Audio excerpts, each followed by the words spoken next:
From baseline, sukat tayo ng 3/4. Markings natin pataas. Then, i-curve natin mula sa tip ng 3/4 na itinaas natin. Baba tayo sa almost half.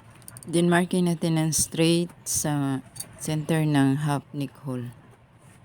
Then, galing sa line, sukat tayo ng 1 and 1/2. Tapos, i-trace na lang din natin kung ano natin pagka-line sa baba, ganun din sa taas.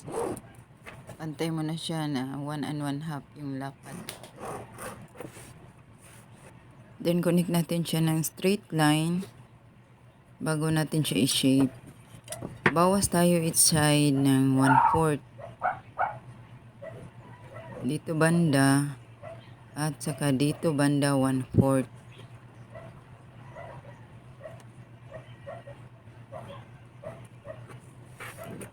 Tapos,